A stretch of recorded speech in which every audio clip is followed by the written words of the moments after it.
What if your body started speaking a language no one understood? Not even doctors. This is the story of Julian, a painter whose body started sending him a bizarre, impossible message. A message everyone dismissed as being all in his head. It started at a party, a simple toast among friends. But for Julian, something was wrong. Minutes after the first sip of alcohol, a strange, fiery ache would begin to spread through his entire body. It didn't matter what he drank. Beer, wine, spirits. The result was always the same, a wave of debilitating pain. His friends laughed it off.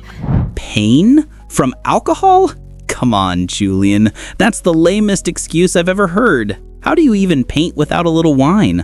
Even his friend, a psychiatrist named Fred, offered a simple, logical explanation. Honestly, it sounds psychosomatic. There's no known mechanism for alcohol to cause widespread body pain like that. You've been feeling down lately, right? Stressed about your art? It's likely a physical manifestation of depression. And for a while, this made sense. Julian had been feeling drained. His creative energy was gone. He hadn't painted in weeks. The diagnosis seemed to fit. Depression. A mind so troubled, it was making the body hurt. It's a classic case we see in psychology all the time. A mind turning on itself. Or so it seemed. A month passed. Julian stopped drinking, but the exhaustion remained. The creative spark was gone. He felt like a ghost in his own life. One evening, at a small gallery opening, an old friend named Anya saw him. Julian, it's so good to see you. But are you all right? You've lost weight. It was true. He had lost 5 kilos without trying. He mentioned the strange pain, the fatigue, a persistent cough he'd been blaming on the city smog. Anya, unlike his other friends, didn't offer a diagnosis. She offered him a phone number. She's a great internal medicine doctor. Just go, please. In the quiet of the examination room, the story changed. The doctor listened, not with skepticism, but with focus.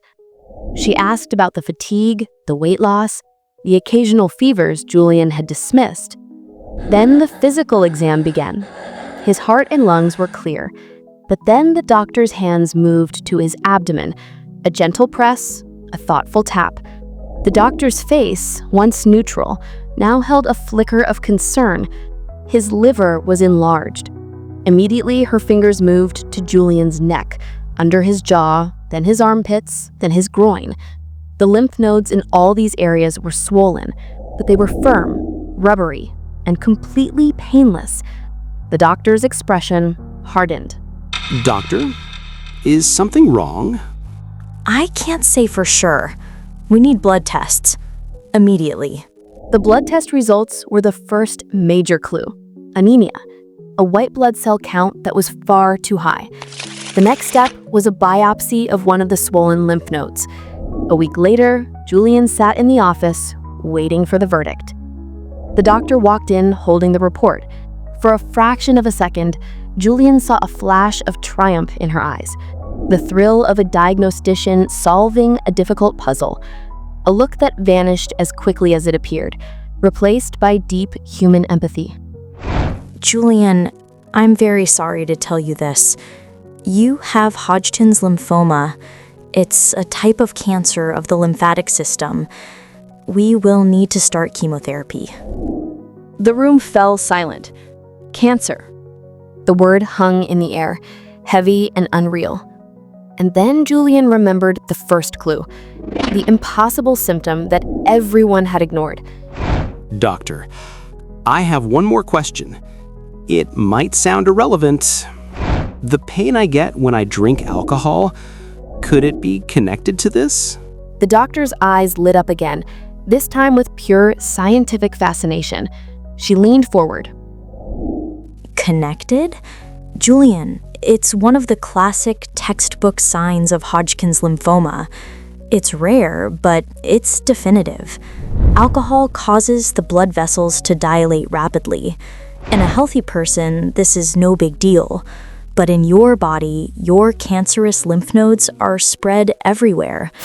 The sudden rush of blood causes them to swell acutely, stretching the capsules around them.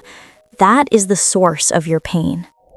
We like simple explanations. Stress, burnout, depression. They're familiar, comforting, predictable. But the truth is rarely simple. Fatigue can be psychological. Apathy can be emotional. But sometimes the mind is not the problem. It's the narrator, telling the story of a body quietly fighting a war. Julian didn't lose his creativity because he was depressed. He lost it because he was sick, and his body had been whispering the truth long before anyone chose to listen. If someone you love begins to fade, don't assume it's the mind. Look deeper, ask harder, listen longer. The body and mind don't speak the same language, but they tell the same story. And sometimes the smallest, strangest symptom is the one that saves a life. Have you ever had a physical symptom that you felt no one took seriously? Share your story in the comments below. And if you want to explore more stories about the hidden connections between our minds and bodies, make sure to subscribe to Decoded Psychology.